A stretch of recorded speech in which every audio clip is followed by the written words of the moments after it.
Bueno, entonces continuando con nuestras sesiones de charlas hoy, tengo el gusto de presentarles al profesor Sebastián Amaya Roncancio.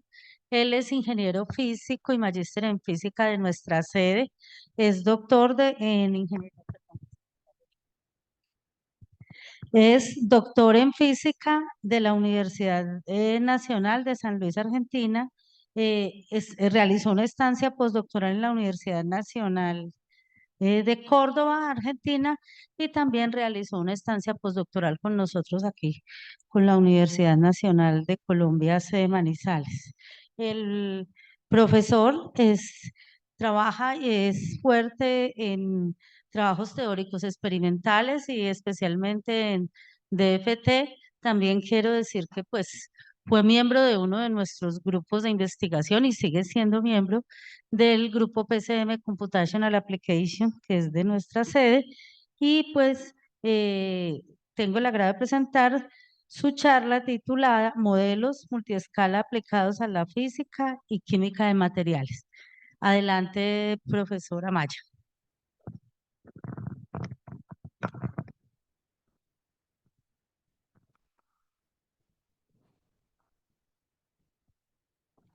Bien, gracias. Profe, muchas gracias. Me pusiste nervioso ya parándote acá en el estrado. Bueno, buenos días, muchas gracias por la oportunidad de presentar y bueno, también por la invitación del profe Darwin y la profe Lisa para este workshop de materiales.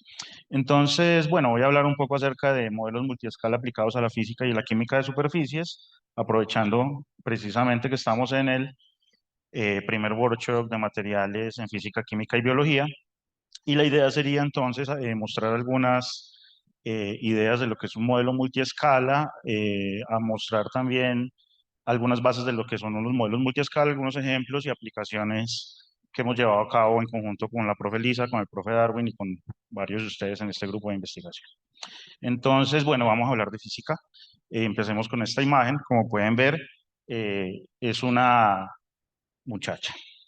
Lo interesante es que si tú ves la foto, te vas a dar cuenta pues que es una foto que tú podrías fácilmente pensar que es una pintura común y corriente, perdón, una foto de una chica que no tenía nada que hacer. Y, y cualquiera lo pensaría. Sin embargo, esta foto realmente es una pintura hiperrealista de un hombre que se llama Kamal Laureano, que se encarga de hacer unas pinturas que tienen mucho nivel de detalle. Como tú puedes ver aquí, ves los poros, ves las pestañas, ves cada parte del cuerpo. Y eso pues es realmente muy bonito.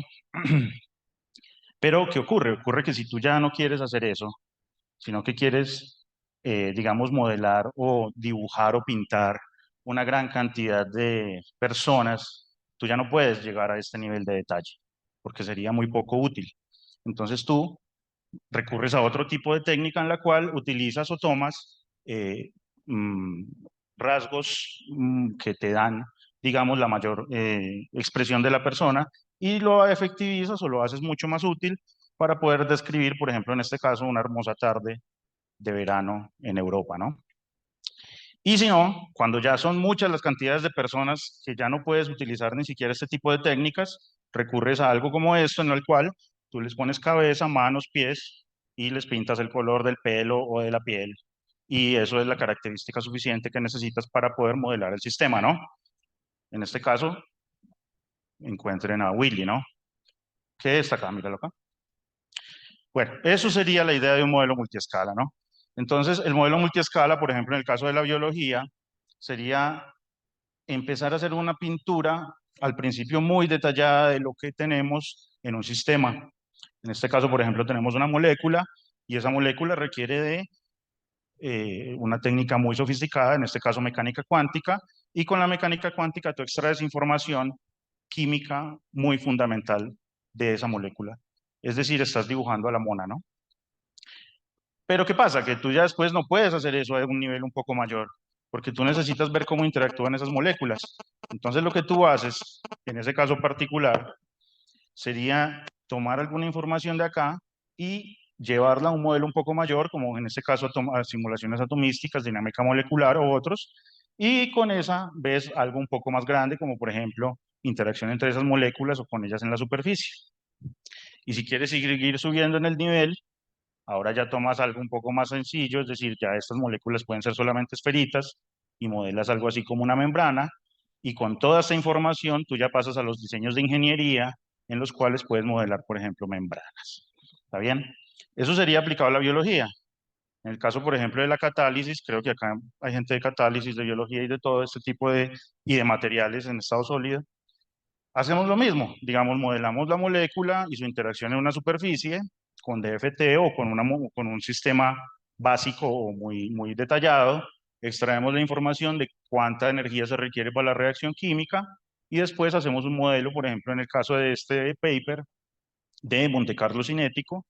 Con ese Monte Carlo cinético extraemos de cuáles son las temperaturas o procesos a los cuales se genera la reacción y cuáles son esas, digamos, comportamientos globales de muchos grupos de estas pequeñas partículas. Y con eso llevamos eso a una escala un poco mayor en la cual ya se puede hacer el diseño de un pellet o eh, de un medio poroso y de ahí al diseño de ingeniería del reactor. Lo mismo acá, mira, por ejemplo, tienes en este caso catálisis o fotocatálisis también, en el cual tienes la molécula, después usas dinámica molecular para ver cómo esas moléculas interactúan con esta superficie y con la extracción o con la información extraída de aquí, en este caso se ayudaron con un poquito de Machine Learning, se produce un diseño de ingeniería. Es decir, se puede usar, por ejemplo, elementos finitos o cosas un poco menos eh, atomísticas, ¿no? O, por ejemplo, en el caso de materiales, tenemos, por ejemplo, que tenemos un material como decir una estructura cristalina como las que normalmente vemos en clase, como las que, bueno, la profe Elisa nos enseñaba por allá en materiales, o, o aquí el profe Oscar en química, con estos de acá, con estos de aquí. Y bueno, tomas varias orientaciones cristalinas y las haces interactuar entre ellas.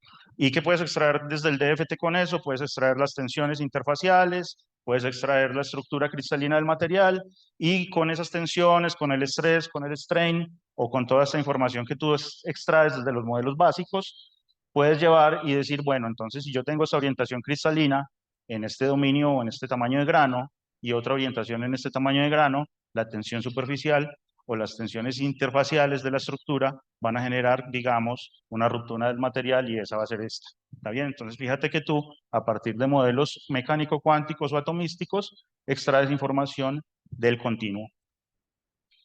Bueno, entonces, esa es la idea, ¿no?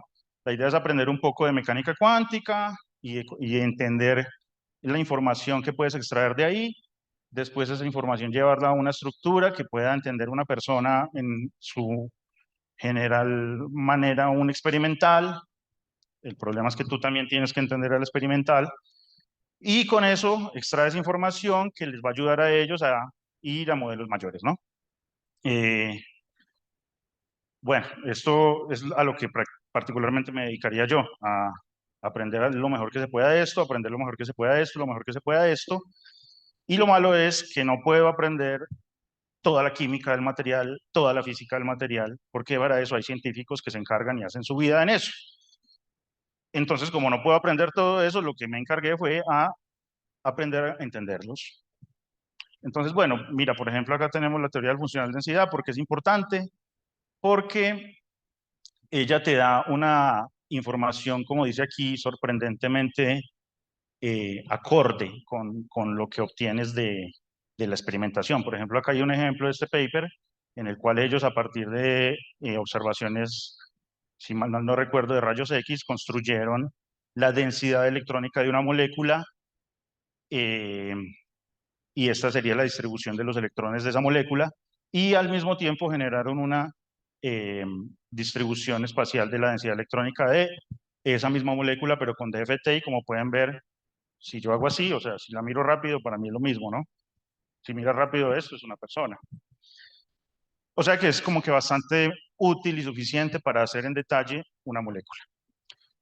¿Y cómo trabaja? Bueno, esto tal vez será para un curso que ojalá vuelva a dar a futuro, en el cual defines una densidad electrónica de prueba, construyes un potencial ficticio, utilizas una ecuación de onda que no tiene un significado físico muy certero, pero cuyas soluciones sí tienen un significado físico. De aquí extraes la densidad electrónica y la comparas con la de entrada. Si esas dos densidades electrónicas son similares, entonces paras. Y si no, entonces vuelves y retomas el ciclo y de ahí vas extrayendo esa densidad electrónica. Bueno, eso sería el modelo más fino, ¿no? Después pasas a un modelo un poco menos detallado, en el cual utilizas la energía de enlace que extraes de aquí para alimentar estas ecuaciones de la dinámica molecular. Estas ecuaciones estoy seguro que todos las entenderíamos. Por ejemplo, fíjate que acá tienes la energía de enlace de un resorte. Entonces tú puedes utilizar esta energía o esta expresión para modelar la interacción entre muchos grupos de átomos o hacer una pintura un poco menos detallada, ¿no? Que te cueste menos computacionalmente. El tema es que estas constantes se extraen exclusivamente si las traes de aquí. Y bueno, por ejemplo, mira, acá tienes un ejemplo de eso, tienes una dinámica molecular de una coronavirus. El tema fue que el tipo lo hizo porque tenía la plata, porque en 2020 todos estábamos locos y queríamos hacer algo y todo el mundo le dio la plata para hacerlo. Hoy no creo que te den la plata. Pero, bueno, mira que extrajo por lo menos la manera en la que se enlaza la cápside de la corona con, imagino que los globos de la sangre o algo así, no sé.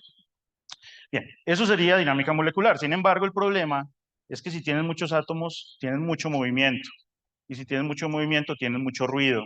Y ese ruido te quita información. Entonces, tienes que extraer lo que más puedas de ahí y llevarlo al siguiente nivel, ¿no? Y el siguiente nivel yo lo llamo Monte Carlo cinético o cualquier tipo de Monte Carlo, algo que te quite movimiento, peso en el sistema. ¿De qué trata? Fíjate, por ejemplo, en dinámica molecular tú tienes la molécula moviéndose mucho en sitios de mínima energía. Entonces, para tú quitarte el problema, lo que haces es discretizarlo. Y tú dices, bueno, si él se mueve mucho acá, pero permanece bastante tiempo, yo voy a suponer que eso es un sitio en el cual la molécula se mantiene. Y si ella salta, lo único que necesito es la barrera de activación de saltar de este sitio a este sitio, y con eso ya está. Tengo la cabeza, los pies y el color de la persona, ¿no? Y a eso se le llaman modelos de coarse grain o de grano grueso, ¿no? Y esos modelos de grano grueso te ayudan a generar grandes grupos de partículas. Acá hay otro ejemplo, en el caso de una proteína, en el cual fíjate que no tomaron toda la proteína, solo tomaron un cachito de la proteína y vieron cómo interactuaba con una superficie. ¿Listo? Después tomaron dos partes de la proteína, las que ellos suponían, los experimentales, que eran la más interesante para hacer interaccionar. Entonces, una vez tenían esas energías, dijeron, listo, entonces de la proteína lo que nos sirve es esta cabecita y esta cabecita. Es decir, son los sitios de interacción con la superficie. Mira aquí ya el modelo con menos detalle. Y de la superficie solamente necesitamos algunos sitios de absorción, no todos, porque de todos estos puntos rojos y azules, ella solamente interactúa con algunos de ellos. Y eso lo llevan a este modelo y con este modelo construyen la manera en la que una nanopartícula absorbería una proteína en el sistema. Muy interesante, ¿no?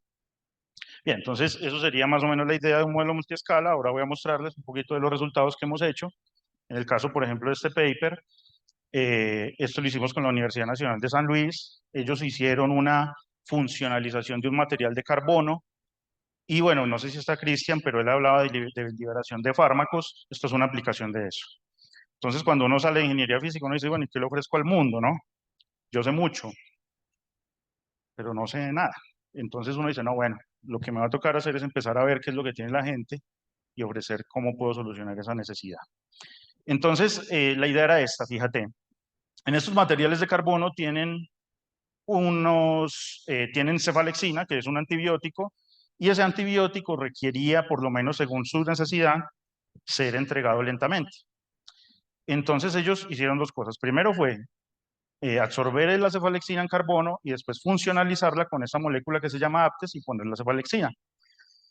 Y yo lo hice computacionalmente. Fíjate, aquí está la cefalexina sobre una carbono, esta es la energía de interacción, es -2, que a nadie no nos dice nada de eso.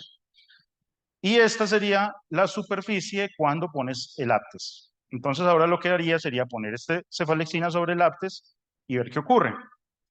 Y fíjate que cuando pongo la cefalexina sobre el APTES, la energía va de -2 a -3.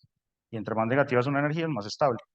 O sea que, ¿qué quiere decir? Quiere decir que cuando yo tenga una superficie funcionalizada con APTES va a servir mucho para capturar cefalexina, ¿no? En este caso. Y efectivamente, fíjate, esta sería la liberación controlada. Aquí tienes una liberación libre. En menos de una hora ya se entregó todo el material de cefalexina. La amarillita sería solamente con carbono, mejora un poco. Y con el carbono funcionalizado con APTES, fíjate que la entrega es mucho más lenta. Es decir, están entregando muy lentamente la cefalexina y lo comprobaste teóricamente. Oye, eso ya te tendría que ayudar digamos, a tener una interacción. Aquí otro resultado, fíjate, por ejemplo, acá tienes un átomo metálico sobre un sitio cuadrado muy similar a esto, y con DFT calculé, eh, bueno, realmente esto lo calculamos con Santiago Ángel y con Sebastián de la UTP, y con Sebastián, que es un estudiante de Iván, y la verdad que son brillantes los chicos, me ayudaron a programar un montón, tremendamente. Yo hice una parte del programa, ellos otro, y comparamos los tres, y eso fue el trabajo. Bueno, mira, esto es algo así, fíjate, DFT te calcula un salto, pero con KMS tú calculas muchos saltos de la molécula.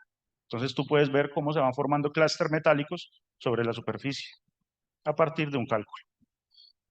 Antes de la IA, esto me tomó a mí 8 meses en el doctorado. Ahora con IA te tomará 3, ¿no? Lo que sí tienes que hacer es entender la física. Bueno, ahí están las superficies, no sé si se vean muy bien, pero fíjate que a medida que aumenta la temperatura de deposición a todas estas, esto es como átomos que van cayendo en una superficie, es decir, esa es deposición por plasma o por CVD o por PVD, obtienes estos perfiles de superficie, y esos perfiles de superficie te dan rugosidad. Y con la rugosidad extraes información importante como a qué temperatura es menos rugoso o cuáles son los exponentes fractales del sistema. ¿Qué es un exponente fractal? Es algo que te dice a qué tiempo se vuelve y se repite la estructura en la escala de la longitud, ¿no? Bien, este es otro paper que sacamos con la Universidad de Kansas, justamente hablando de lo que estaba hablando Naida, en el cual ellos querían abrir el anillo furánico porque Estados Unidos tiene un gran problema, y es que quieren hacer más eficiente la producción de combustibles a partir de ácidos grasos o de oil, ¿no? De aceite. Y le están metiendo mucha plata. Y hay muchos grupos muy grandes, un grupo muy grande que trabaja mucho en el tema y un grupo muy pequeño y muy débil. Y yo hago parte del débil. De verdad, si no, no estaría. Bueno, entonces el tema es que ellos abrieron el anillo furánico, ¿ok? Pero realmente la apertura del anillo furánico es muy compleja y no he podido resolver eso. De hecho, si hay gente que quiere trabajar en eso, lo podemos hacer porque hay mucha química que no entiendo. Pero lo que sí hice fue absorber el producto sobre un molibdeno. De hecho, ellos están usando molibdeno para hacer más eficiente esa reacción. Y yo encontré, haciendo ese cálculo, que habían 3 modos de absorber el producto sobre esa superficie. Esta figura muestra cómo el agua se absorbe, pues no voy a hablar mucho de esto, pero más de esto. Y estas 3 temperaturas, perdón, estas 3 energías muestran la estabilidad de la molécula. Y esta sería la más estable en esa superficie. Ok, eso es importante. ¿Por qué? Porque fíjate que cuando ellos hacen la misma reacción en molibdeno, la mayor proporción de molibdeno les da la mayor proporción de la molécula que yo estoy estudiando. Quiere decir que esa molécula se siente bien en esa superficie. Entonces hice estas figuritas, también las hice con Monte Carlo cinético, y empecé a obtener las temperaturas a las cuales la molécula es más o menos estable. Es decir, eso se les llama una desorción térmica programada. Y esas desorciones térmicas programadas simuladas muestran que la estructura más estable se va a los 216 grados y la temperatura de reacción ocurre a los 220. O sea que coincide. Y yo, te juro, yo no he visto un reactor en mi vida. Bien, esta otra pequeña trabajo también salió con la profetisa del profe Darwin. Aquí hicimos lo que era una absorción de CO2 sobre una estructura metalorgánica, se llama 1053, y estas curvas de histéresis experimentales no son magnéticas, son de gas, de absorción de gas, y aquí lo que muestran es que el gas absorbe, bueno, aquí esto es una rama de absorción, pero lo importante aquí es que cuando la estructura se le quita la presión, la cantidad de gas absorbido sigue siendo la misma. ¿Qué quiere decir eso? Quiere decir que esa estructura metalorgánica captura el CO2, no lo deja escapar. Así que hice el cálculo. Ah, bueno, no solo no lo deja escapar, sino que se expande.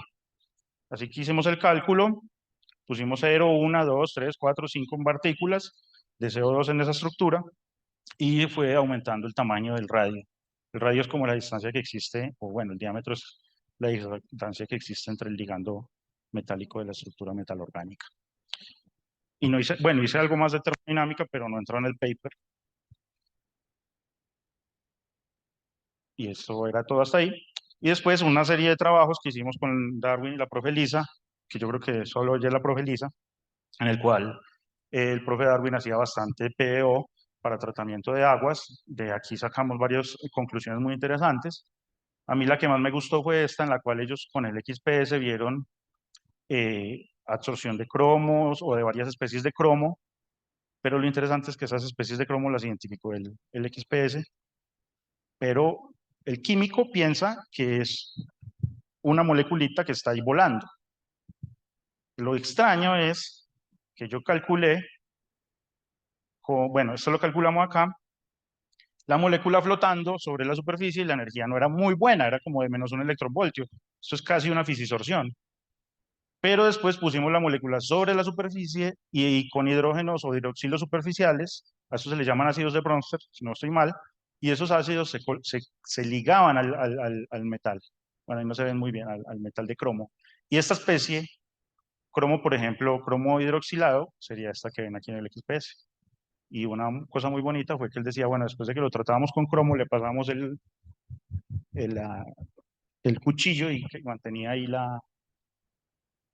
digamos, la especie, ¿no? Y bueno, sería eso un poquito de lo que se hace acá. La verdad que, bueno, siempre estoy abierto a trabajar con la persona que quiera y me quiera ayudar porque trabajo ahí bastante. Y bueno, no tengo conclusiones, pero sí muchos agradecimientos, obviamente, a la Universidad Nacional de Colombia, a la profe Lisa, a la profe Darwin, a la UTP, porque también, digamos, hemos trabajado bastante con ellos en eso. También espero que pronto salgan otros resultados con Iván y con la profe Lisa, la Universidad de Kansas por el trabajo del furánico, la Universidad Nacional de San Luis, que digamos fue mi segunda casa después de la Nacional, que nunca dejará de serlo, ¿no? Así que bueno, muchas gracias. Ah, y a la Universidad de la Costa. Muchas gracias, profesor Sebastián. ¿Preguntas?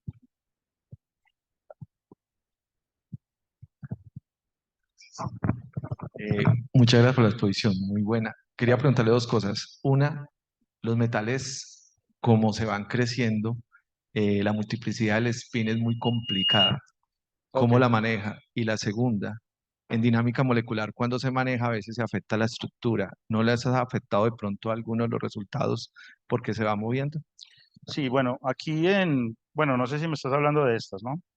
Bueno, el cálculo acá realmente fue demasiado simple. Este cálculo ni siquiera tuvo en cuenta polarización de spin ni nada de ese tipo de cosas. Lo hubiese hecho si estuviera, por ejemplo, trabajando hierro o un óxido metálico, que ahí sí el spin tiene digamos, una influencia bastante fuerte en la forma de enlace, eso sí. Pero como esto fue un trabajo que hicimos con los chicos del pregrado, yo no quería como complicarles mucho el cuento, entonces solamente calculamos la absorción de la molécula y la barrera. Entonces eso no hizo. ¿Y la otra cuál era? La de... Ah, en dinámica molecular. No, mira, esto ni siquiera es dinámica. Estos son sitios discretos que no se pueden ni mover en el espacio. Es decir, son como casillas en las que ellos están obligados a estar. O sea que esto no lo puedo ver yo. Pero en dinámica molecular sí tendrías ese problema y sería bastante complejo de resolver y no lo voy a resolver porque espero que algún estudiante lo haga. Muchas gracias. Siguiente pregunta. Hola Sebastián, muchísimas gracias por tu presentación. Bastante interesante y me llevó muchas reflexiones, bastantes. Yo te quería preguntar si cuando analizaron los ciclos de histéresis, ¿no es Mm, cierto? Y colocaron DFT allí, ¿ustedes analizaron la forma de los poros de ese material? eh, O sea, realmente lo que se hizo fue sintetizarlo a partir de residuos de plástico de poliestireno y ahí sacaron este ligando. Y después con el tratamiento o la receta que hicieron los químicos, construyeron exactamente esta estructura. De hecho, Darwin, cierto, se vio en DFT, en XPS, exacta. Bueno, no sé bien la parte experimental, pero sé que sí la sacaron. ¿Ok? De hecho, esta estructura la sacamos del experimental. ¿Ok? O sea que realmente esta estructura no tiene ningún cambio con respecto a lo que se obtuvo experimentalmente. Lo único que hice fue copiarla, pegarla y ver si era estable energéticamente con el cálculo. Y dio. Muchas gracias. Ya.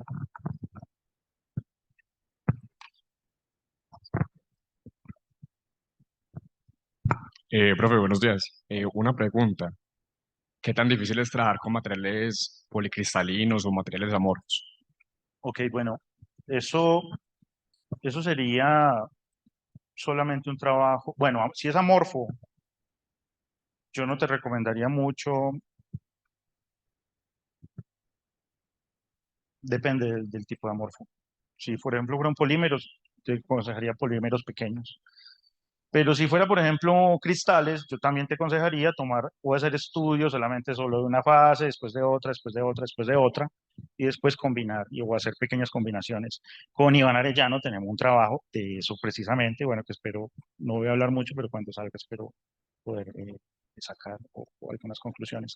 Lo que sí, o una metodología muy normal sería nada más analizar una de las fases por de manera independiente, sacar conclusiones y después ver si podemos hacer una interfaz entre ellas si es útil para el experimental. Si no, no sé si valga la pena. Y otra pregunta. ¿Hay alguna forma o bueno, hay una forma de estandarizar los procedimientos del cálculo Sí, o la forma de estructuras para ver qué tan precisa es, o sí, sea, desde el cálculo sin tener resultados experimentales? sí, sí. De hecho, es tan algorítmica y tan simple que ahora lo que yo estoy viendo es que existen unos modelos de Python que hacen todo automático. Tú nada más le dices el material, le dices qué estructura quieres y él arma la mejor de todas con algoritmos genéticos. Es lo que estamos tratando de implementar. Es muy mecánica. Lo que tienes que entender es bien la física, eso sí. Muchas La profe gracias. Lisa, Preguntas por acá. Bueno, no, mi pregunta va más como hacia la parte técnica, digamos, en lo que tiene que ver de la capacidad de cómputo. Esa es una limitación, pero bueno, la limitación de los experimentales es que los equipos son costosísimos, costosísimos para hacer experimentación. Pero la limitación aquí es la capacidad de cómputo. ¿Cómo ves o cómo te ha tocado o cómo haces para suplir? Porque estos cálculos necesitan mucho esa parte. bien, entonces, bueno, por un lado, bueno, yo tengo la fortuna de que mi tesis la hice en una computadora como de 6 gigas de RAM, porque, bueno, Argentina era muy pobre, todavía lo es. El tema es que eso te enseña a hacer como truquitos para que, digamos, los cálculos no sean muy pesados o muy complicados y las implementaciones en DFT a veces tú las puedes... eh, la magia del DFT es que es la menos pesada de todos los cálculos fundamentales, pero que si le haces unas correcciones te la mejora mucho. ¿Ok? Eso sería la base más grande del tema. Y después, bueno, gracias a Dios en la universidad acá tenemos bastantes máquinas de cálculo que hemos podido mejorar, implementar, arreglar para que trabajen en diferentes cantidades o que se llama paralelización en este modelo, pero no le puedes esquivar. Si un cálculo se demora 15 meses, se demora 15 meses y es lo que sale. Si tuviéramos más máquina y más tiempo y más plata, podríamos hacer mejores cálculos, pero sí, profesor, una limitante imposible de superar. O sea, entre más máquina, más cálculo. Eso sí, directamente es así. Es correcto. Que también te hace a ti pensar qué puedes ofrecerle a la persona que necesita su cálculo. Si tú sabes que el modelo es muy complejo, le ofreces un modelo reducido y esa persona pues verá si saca conclusiones de ahí. Pues, Sí, Leonardo, creo.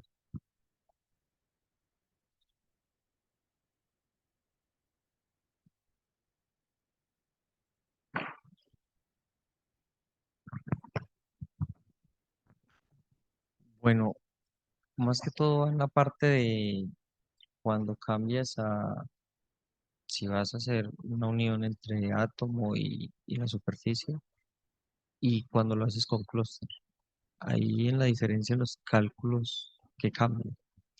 Mira, si tú vas a hacer un cálculo en superficie, tienes que tener una muy buena descripción de las funciones de orden orbitales en las direcciones X y Y. Si lo vas a hacer en clúster, por ejemplo, bueno, aquí no, bueno, o así, por ejemplo, como clúster, de pronto tú ya no necesitas realmente aquí es mucho más simple, porque no necesitas como una mejor descripción de las funciones de onda en X y Y en Z, porque no hay periodicidad en X y Y en Z. Entonces tú simplemente reduces el cálculo y lo haces más rápido. De hecho, varios papers que he sacado han sido así. El primero que sacamos con la profe en el postdoctorado fue con algo así porque no tenía tiempo ni máquina y quería salir rápido. Bueno, ¿está bien? Bueno, a la La última. última. Hola, buenos días. En la parte del clúster, cuando se polarizan las moléculas, ¿podrías poner la diapositiva al principio? Más ¿Cuál atrás, será? más atrás esa. Ahí, cuando uno pone a interaccionar de pronto una molécula o una nanopartícula metálica con un cerámico en el clúster en total y se logra polarizar, como está en la parte izquierda que se ve unas polarizaciones, esa polarización se haría entre esa nanopartícula metálica y la parte cerámica, o esa polarización podría ser entre las mismas partículas. No, él tiene que encontrar la realidad de sus sistemas propiamente. Entonces, si en ese sistema, por ejemplo, en este caso, la densidad electrónica, por naturaleza del sistema, dice que este lado tiene una densidad de carga y esta otra densidad de carga, la polarización es natural. Es decir, tú tienes que saber cómo es tu material y cómo interacciona entre él para obtener esa conclusión. No hay forma de yo predecirlo, él mismo lo va a calcular. Bueno, sí puede hacer cositas, pero no mucha trampa. Entonces, por ejemplo, en este caso, por ejemplo, tú estás haciendo interaccionar estas dos cosas, puede que haya interacciones químicas, físicas o lo que sea, pero lo que se puede ver aquí es que la densidad electrónica tiende a estar alejada de la superficie, pero que la superficie le está exponiendo una densidad de carga. Entonces, sí, tú puedes decir hay una polaridad, pero esa polaridad es, digamos, natural, es algo que ocurre en el sistema. Después es como tener un microscopio, tú ves lo que está pasando, pero no puedes influir ahí. ¿Ok? Bueno, ahora sí. Listo, muchas gracias. Damos un aplauso al Gracias. profesor Sebastián.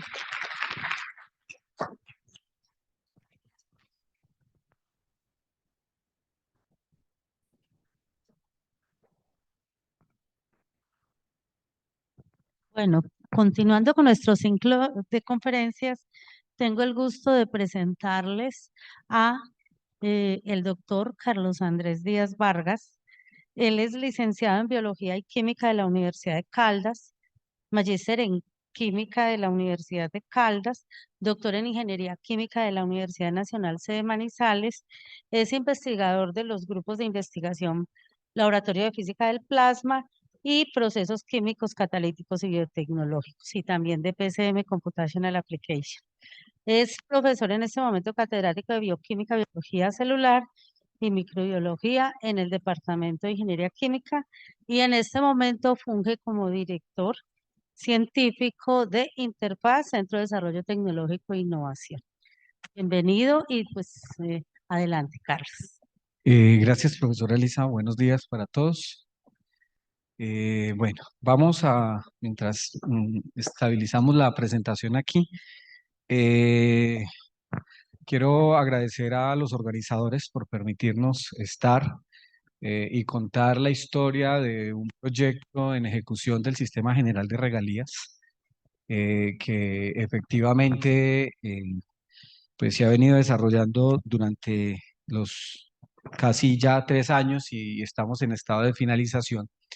Y quisiera contarles esta historia hoy dentro del marco de este workshop muy interesante que nos permite pues como recrear toda esa sinergia y esas investigaciones en el tema de materiales, en el tema de biotecnología y hoy desde el escenario de la innovación.